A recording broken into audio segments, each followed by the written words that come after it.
What if the most expensive bride of the Gilded Age was also the least free woman in the room? Consuelo Vanderbilt was born into a world where money could build mansions, rescue palaces, silence critics, and make old aristocrats smile through their debts. Her family had the kind of fortune that turned marble into a language and weddings into public events. But money did not make Consuelo free. In the most important decision of her young life, money made her useful. Before she was old enough to understand the bargain, society had already decided what she was worth. Not as a girl with a mind of her own. Not as a daughter with a private future. Not as a young woman who might love, refuse, choose, or walk away. She was being prepared as a bridge between American wealth and British title, a living answer to a question that haunted the richest families of the Gilded Age. Could new money buy old legitimacy? Consuelo Vanderbilt was born on March 2nd, 1877, into one of the richest families in the United States. The Vanderbilt name already meant power, speed, railroads, houses, yachts, parties, horses, and money so large it seemed almost impolite to count. Her father, William Kissam Vanderbilt, moved through that world with the elegant detachment of a man who had inherited not only wealth, but distance. He loved travel, racing, art, and comfort. He could be affectionate in flashes, charming when he chose, and generous in ways that looked impressive from the outside. But fatherhood was not the central discipline of his life. In Consuelo's childhood, the commanding force was her mother, Alva Vanderbilt. Alva was not soft. She was brilliant, disciplined, ambitious, and almost frighteningly exact. She had married into the Vanderbilt fortune, but wealth did not satisfy her. In the New York society of the Gilded Age, money could buy almost everything except the one thing old families guarded most carefully: unquestioned belonging. The Vanderbilts had palaces, jewels, newspapers, servants, and more money than many European aristocrats could imagine. But to the older social world, they were still new money. They were powerful, but not old. Rich, but not fully sanctified. Visible, but not always accepted. Alva felt that insult deeply, and she built her life as if she were answering it room by room, party by party, victory by victory. Her daughter became part of that answer. Consuelo was not raised casually, the way a loved child might be allowed to grow unevenly into herself. She was shaped. She was corrected. She was trained. In Alva's world, a daughter was not only a daughter. A daughter could become proof. Proof that a family once dismissed as vulgar could stand beside dukes and duchesses. Proof that American money could cross the Atlantic and return wearing a coronet. Proof that Alva Vanderbilt had not merely entered society, but conquered it. Consuelo's posture, her silence, her manners, her clothing, her education, and even the way she carried her body became part of that proof. From an early age, Consuelo learned that being watched was part of being alive. She learned to sit correctly, to speak softly, to move with restraint, to hide discomfort, to accept criticism without answering back. She learned languages, music, literature, and the rules of drawing rooms where every glance could become judgment. But what she learned most deeply was obedience.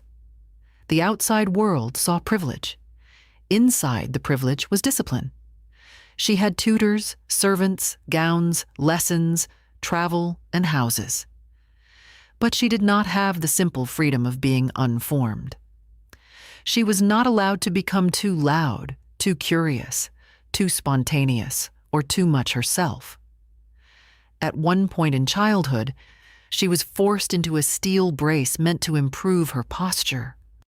The image is almost too perfect as a symbol of her life. A child held upright by metal so that society might one day call her graceful. Pain was treated as preparation.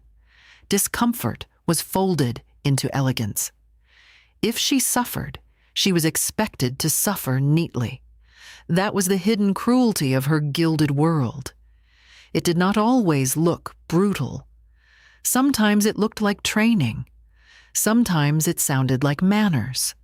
Sometimes it was called refinement. But refinement, when forced too early and too harshly, can become a cage with velvet on the bars. The Vanderbilt house on Fifth Avenue was not simply a residence. It was a declaration of war against old society's contempt. Alva filled it with European grandeur, with stone, carved details, formal rooms, and a kind of imported nobility built into the walls. It stood in Manhattan like a challenge. If old families wanted lineage, Alva would build architecture that looked like lineage. If they wanted ceremony, she would outdo them in ceremony. If they wanted old-world splendor, she would purchase and stage it with American force. For guests, the house was astonishing. For Consuelo, it was a stage. She moved through rooms designed to impress other people and slowly learned that her own life was also being designed for that purpose. Yet, Consuelo was never empty inside the frame. She was not a doll who did not know what had been done to her. She was thoughtful, observant, and inwardly alive. Books became a private escape. She read in more than one language. She admired stories of courage, sacrifice, and resistance. She was drawn not only to princesses and palaces, but to people who endured, acted, and refused. Somewhere beneath the lace and discipline, a different self was quietly forming. She was learning that a person could be praised constantly and still remain unseen. She was learning that admiration is not the same as love. She was learning that a woman can be prepared for the world so thoroughly that the world never asks who she is. The first real crack in Alva's design came when Consuelo fell in love. His name was Winthrop Rutherford.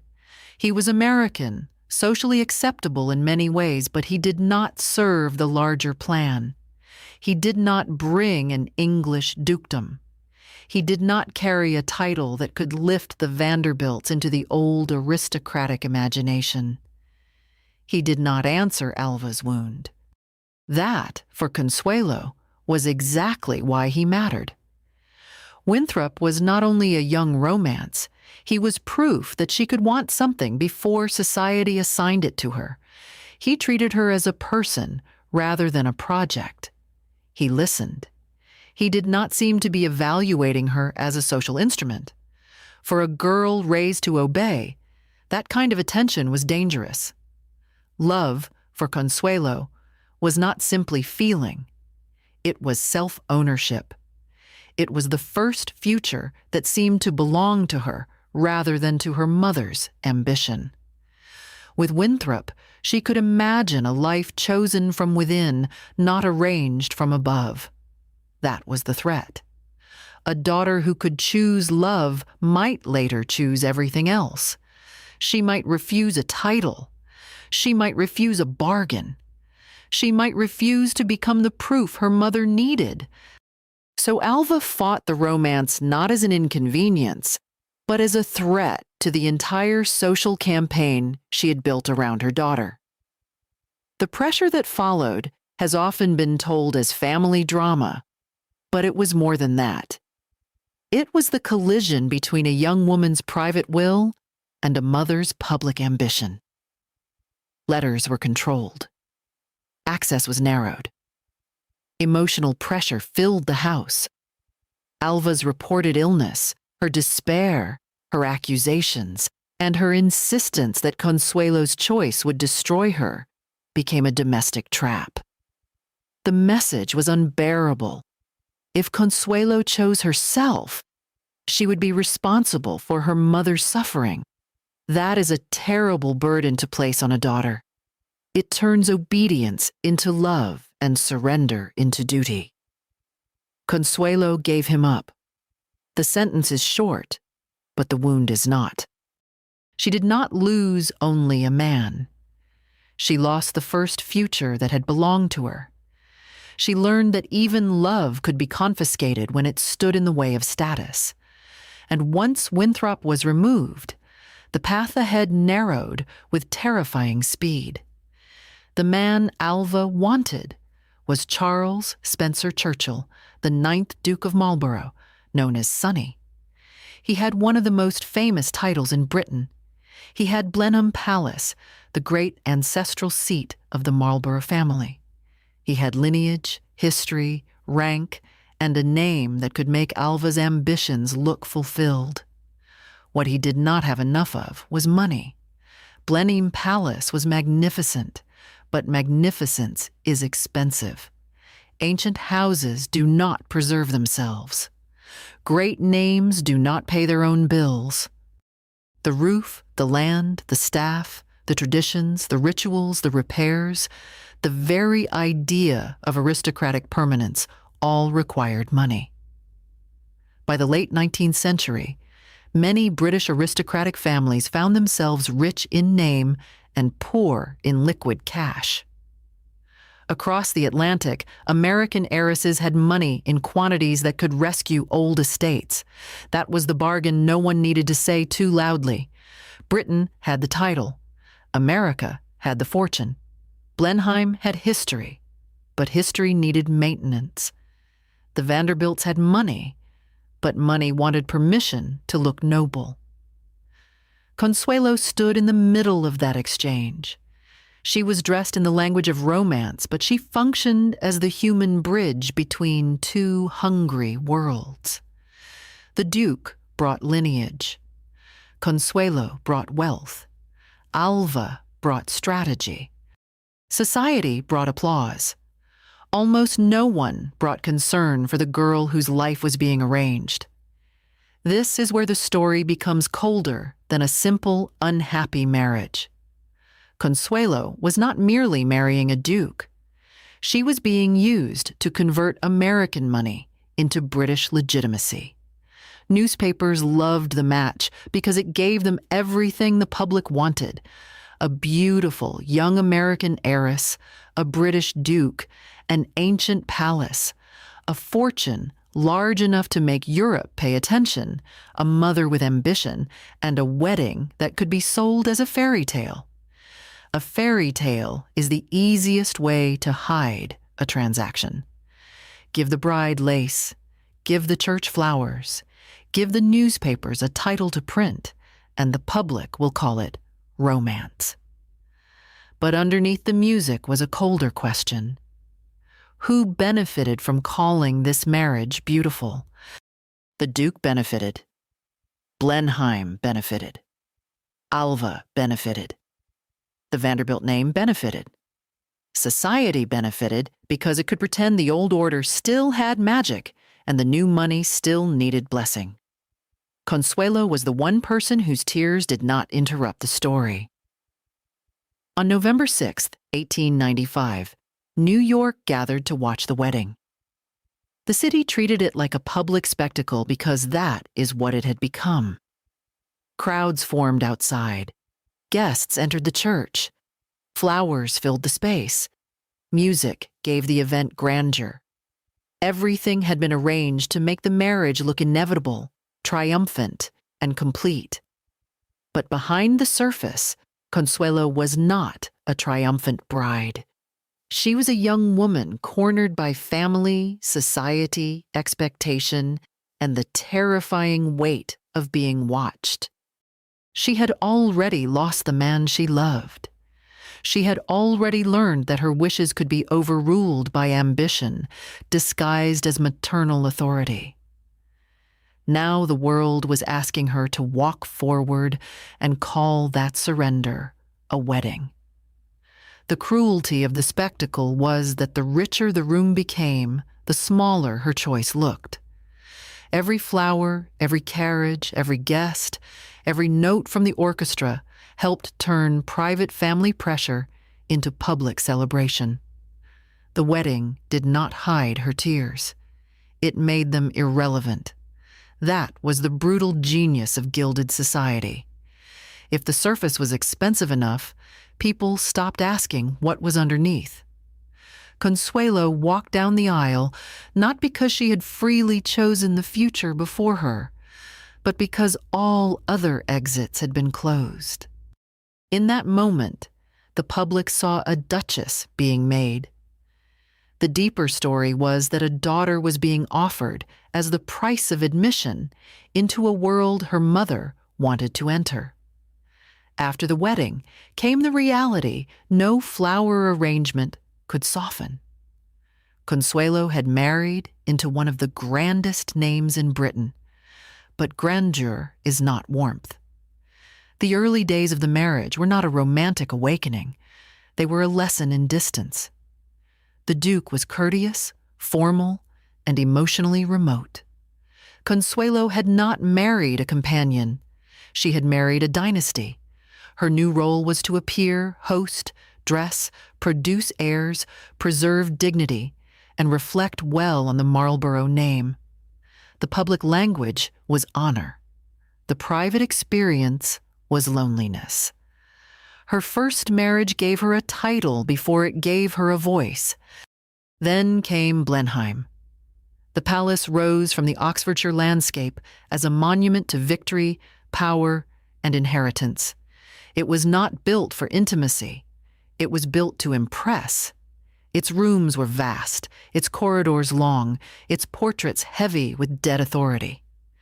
Consuelo arrived as the new Duchess of Marlborough, but Blenheim did not need a bride as much as it needed rescue. Its stones needed money. Its name needed survival. She arrived wearing white, but the palace was waiting for a fortune.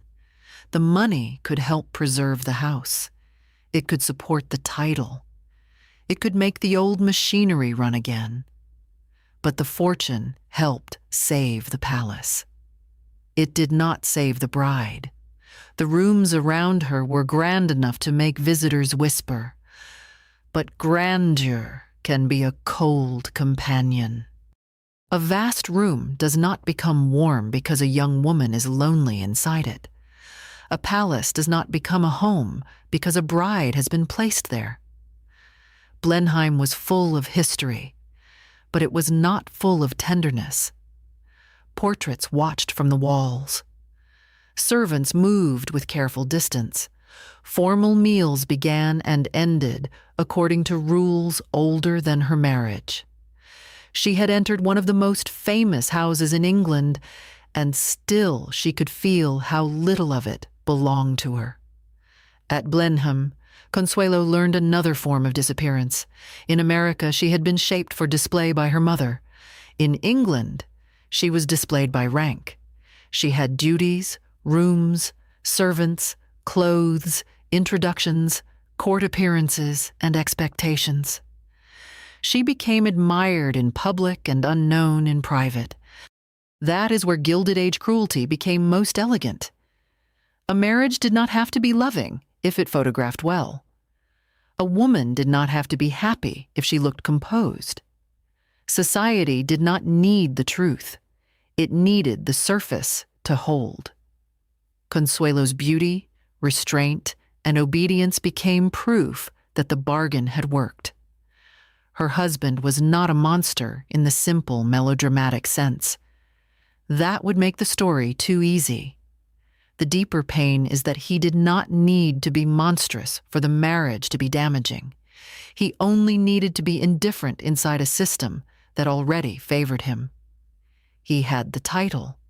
He had the house. He had the authority of gender, class, and custom. Consuelo had wealth, but wealth did not translate into control over her own daily life. She had status, but status did not guarantee tenderness. She had rooms, jewels, and a name people envied, But envy from the outside is useless when the inside is empty.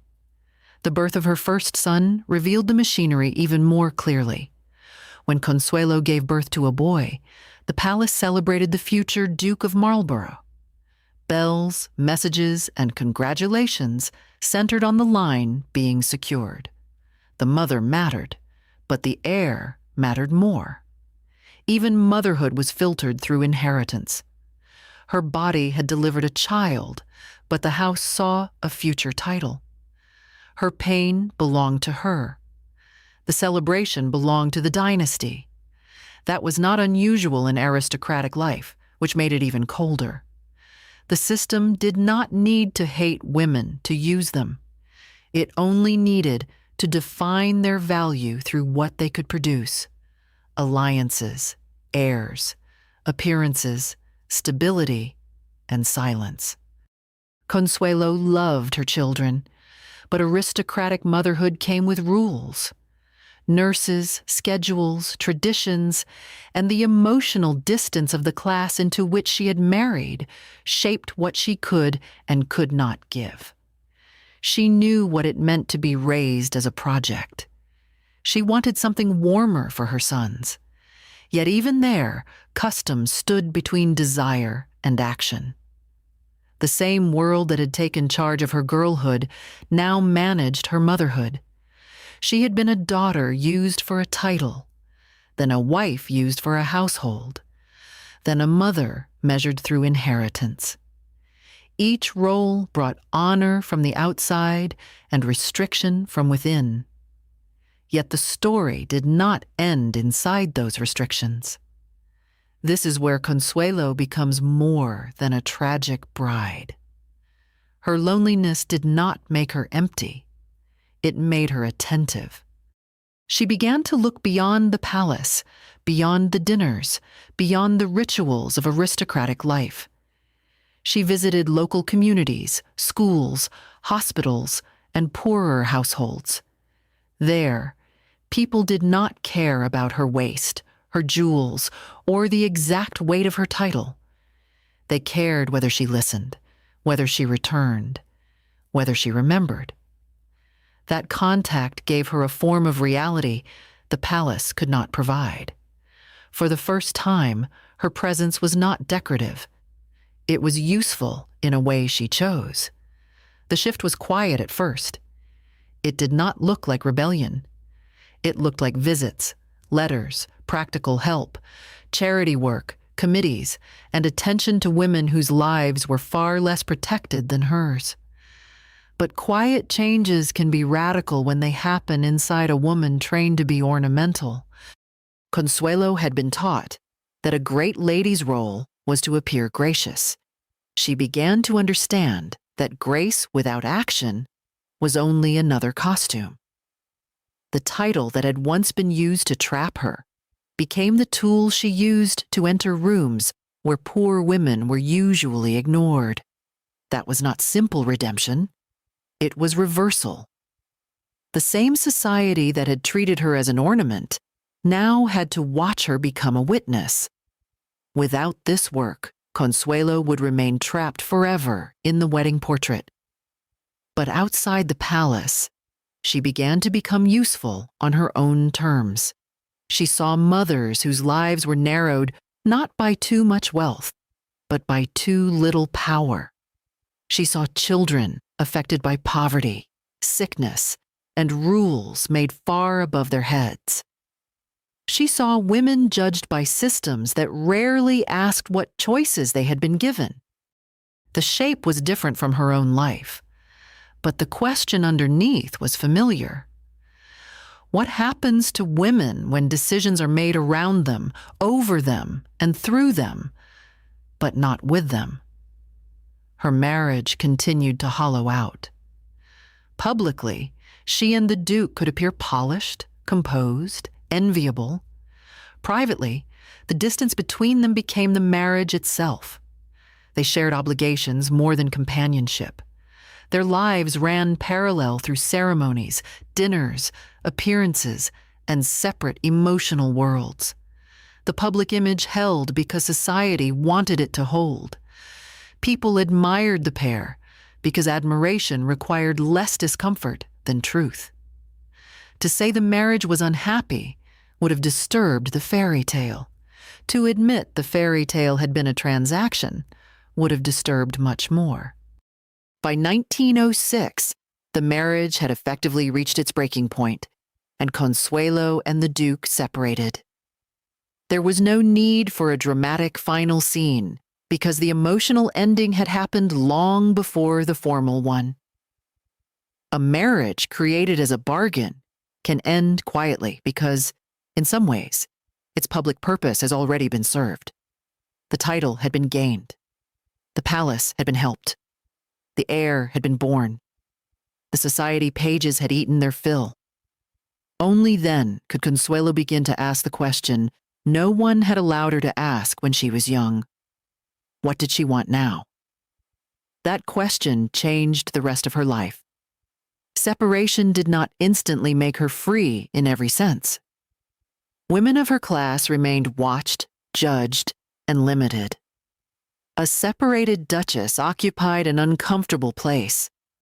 She was too visible to disappear and too independent to be treated as harmless. Yet Consuelo began to build a life that was not arranged entirely around the Duke, Blenheim, or Alva's ambitions. In London, she found intellectual and reform circles where conversation mattered more than rank. Writers, reformers, political thinkers, and social campaigners entered her world. She was no longer only being presented. She was participating. Her work deepened. She became involved with causes tied to poor women, children, mothers, housing, health, and labor. These were not decorative charities meant to soften a duchess's image. They brought her close to the physical consequences of poverty. Cold rooms, hungry children, exhausted mothers, overcrowded housing, and women left to survive after men, institutions, or laws had failed them. The contrast with her own life was sharp. She had been trapped by too much money. They were trapped by too little. But in both cases, women were being asked to endure systems designed without their consent. That recognition gave her work moral force. Consuelo's public service also complicates the story of privilege. It would be easy to say that she escaped suffering and then became noble. That is too simple. She remained rich. She remained titled. Doors opened for her that would not open for other women. The real question is what she did once inside those doors. She used access to speak about people the powerful preferred not to see. She worked for children, mothers, women in difficult circumstances, and reforms that touched daily life. She had once been counted as part of a social arrangement. Now she insisted on counting others. The irony of Alva's later life must also remain in the story because it is too uncomfortable to soften. Alva Vanderbilt, the mother who had denied her own daughter personal freedom, later became a force in the fight for women's political rights. She supported suffrage with the same discipline, energy, and command she had once used to shape Consuelo's life. Alva was not only a cruel mother, she was a woman who understood a cruel social market and decided her daughter would be the price of winning it. Later, she turned that force outward toward women's rights. Both things can be true. She could help a movement for women's freedom and still have wounded the freedom of the daughter in front of her. For Consuelo, that contradiction did not erase the past, but it changed the emotional shape of it. Mother and daughter were never simple. Their relationship carried pain, ambition, control, injury, pride, and eventually a kind of alignment through public work. Alva's suffrage politics did not undo the wedding. It did not return Winthrop. It did not give Consuelo back the girlhood spent under inspection, but it did show how women inside oppressive systems could become both enforcers and rebels, sometimes in the same life. Alva had once wanted her daughter to become proof of social victory. Consuelo eventually became proof of something else, that a woman used as a symbol could still become a person of action. Then came war, and with it a new test of everything Consuelo had become. The First World War did not care about titles in the way drawing rooms did. It tore through families, estates, hospitals, railways, villages, and expectations. Men left for the front. Women entered work that had once been denied or dismissed. Houses became hospitals. Social rank did not disappear, but it changed under pressure. Consuelo's experience in charity and public service now had a harder purpose. She helped organize relief, support hospitals, raise funds, and respond to a world in which suffering was no longer hidden behind servants' doors. The Duchess, who had once been trained to look graceful, could now use her name to make people act. Consuelo did not simply suffer and wait to be pitied. She worked, she spoke, she organized. She used the access that had come from the very system that once trapped her. That was one of the most compelling reversals in her life. The title had been placed on her like a collar. Later, she used the same title like a key. It opened rooms, and once inside, she did not only smile. She brought in the subjects society preferred to keep outside: poor mothers, hungry children, women without protection, families harmed by law, labor, illness, and shame. She could not undo the fact that privilege had shaped her life, but she could decide whether privilege would remain only decoration. By 1921, the divorce was complete. By then, the marriage had long since emptied out. The Duke wanted to marry Gladys Deacon, and the public story could be handled with the smoothness that aristocratic life often used to protect itself. For Consuelo, the final legal break was not only the end of a marriage. It was the closing of the transaction that had defined her youth. She had entered the union as the price of a title. She left it as a woman who knew the title had never been the valuable part of her life. Then came Jacques Balsan. His importance in Consuelo's story is not that he rescued her like a prince from a bad fairy tale. That would only replace one romantic myth with another. His importance is contrast. Her first marriage had been designed around status before feeling. Her second was quieter, warmer, and more human. Jacques did not give her a throne, but he gave her something more basic: the chance to be known without being used. There was no great public exchange hidden beneath their union, no palace waiting for rescue, no mother arranging a social campaign through her daughter's body. There was companionship. After years of being displayed, that kind of ordinary tenderness mattered more than grandeur. The difference between her first marriage and her second reveals the deepest wound in the story.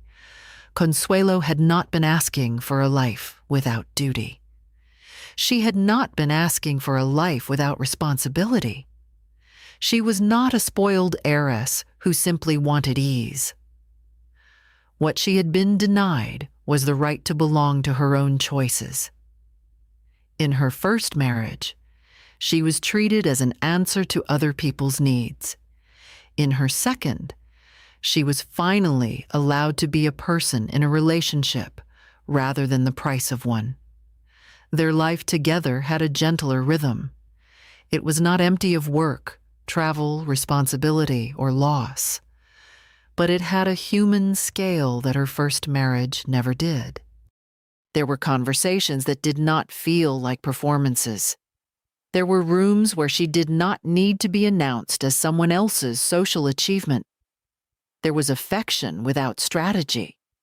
After years in which beauty, money, and rank had made her visible but not fully known, the quietness of being understood became its own luxury. In 1926, her first marriage was annulled. The annulment brought the original wound back into official language. The process required acknowledgement that the first marriage had been entered under coercive pressure. Alva's admission that she had forced her daughter into the Marlborough marriage became one of the most striking reversals in the story. The same mother who had orchestrated the match had to help undo its spiritual legitimacy. That does not make the past clean. It makes it visible. The fairy tale had always depended on silence. The annulment forced the hidden pressure into the record. For once, the world that had admired the wedding had to confront what the bride had lived through beneath it. Consuelo's later life in France had a different rhythm. She hosted, worked, supported causes, helped hospitals, raised funds, and lived with a measure of peace that had not been available to the girl in the Vanderbilt mansion or the young duchess at Blenheim. She did not become invisible, but she became less imprisoned by being seen. She had money still, position still, memories still, but the meaning of those things had changed. Wealth was no longer only the force that had carried her into a bargain. It could now be used, directed, given, spent in the service of something beyond social conquest. Money had once made her useful to others. Later, she decided how to make it useful herself. Her mother's death in the 1930s closed another chapter. Alva had been the architect of so much pain, but also a figure of immense force in Consuelo's life. It would be too easy to call her only a villain. It would also be too easy to forgive her completely because she later fought for women's rights. The truth is more difficult. Alva wounded her daughter deeply. She also gave her a model of will, command, and refusal to be dismissed. Consuelo had to spend much of her life separating the strength she inherited from the control that damaged her. Many women understand that contradiction. A mother can give a daughter power and pain in the same inheritance. As Europe moved toward another war, Consuelo's world changed again. The old houses, old rituals, and old certainties continued to fade. The glittering society into which she had been pushed as a young woman no longer seemed permanent. Wars had broken the illusion that aristocratic order could protect civilization. Money, titles, and palaces could not stop history from entering the room. Consuelo had lived long enough to see the world that once claimed her become fragile. She had also lived long enough to become someone beyond its claims. Consuelo published her memoir, The Glitter and the Gold, decades after the wedding that had made her famous. The title itself carries the shape of her life. Glitter is surface. Gold is value. Her early world was full of glitter, jewels, gowns, crowds, palaces, carriages, titles, portraits, newspapers, ceremonies. But glitter can distract from harm. Gold, in her final understanding, was something quieter. Peace, usefulness, self-knowledge, chosen love, and the dignity of becoming the narrator of her own life. She did not write only to accuse. She wrote to remember with control. That was a quiet victory for a woman whose youth had been narrated by everyone else. By the time Consuelo grew old, the world that had made her famous had changed almost beyond recognition. The Gilded Age mansions were no longer untouchable monuments. The British aristocracy had lost much of its old certainty. Women had won political rights that once seemed dangerous. Wars had broken empires and families. The public fascination with dollar princesses became part of history, a phrase people could use with distance, curiosity, and even amusement. But there was nothing amusing about what the phrase meant for the women inside it. A dollar princess was not just an heiress in a tiara. She was often a young woman placed at the crossing point of money, title, family ambition, and social hunger. That is why Consuelo Vanderbilt's story still has power. It is not because she was the saddest woman of her era. It is not because every part of her life was misery. It is because her life exposes a beautiful lie that society still likes to tell. That being chosen by wealth, status, or public admiration means being protected by it. Consuelo had everything people were trained to envy. She had houses, gowns, jewels, newspapers, a title, and a palace. Yet none of those things gave her the right to choose the person she loved. None of them stopped her from being used in a bargain made by others. None of them made the wedding honest. None of them made the palace warm. The portrait version of Consuelo is easy to understand. A young American heiress becomes a duchess. A fortune crosses the Atlantic. A palace survives. A family climbs. A title glitters. That version fits neatly inside the Gilded Age. But the human version is harder and more important. A girl was trained to be still. A daughter was made responsible for her mother's ambition. A young woman's first love was taken from her. A bride walked into a church where the beauty of the ceremony made her unhappiness irrelevant. A duchess entered a palace that needed her money more than her heart. A mother learned that even her children belonged partly to dynasty. A woman slowly turned a title that had trapped her into a platform for work. And after many years, she began to live as someone other than the bargain. History likes the beautiful version, the Vanderbilt girl, the Marlborough title, the palace, the wedding, the duchess in satin. But the colder story is this. A young woman was used to turn American money into British status. The palace survived. The title survived. The portrait survived. What nearly disappeared was the girl inside the bargain. Consuelo Vanderbilt was not saved by money. She survived what money allowed others to do to her. The fortune bought the title. The title helped save the palace.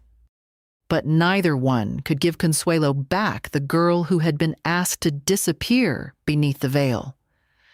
So the question is not only whether Consuelo Vanderbilt was a victim of her mother's ambition or a quiet revolutionary who built a life after the damage. She was both wounded and active, used and intelligent, trapped and later purposeful. The harder question is why society needed her wedding to look so beautiful while the bride herself had so little power inside it. Was it romance? Or was it a transaction with flowers on top? Was she loved, or was she useful? And if the fortune helped save the palace but could not save the bride, then who was the fairy tale really written for?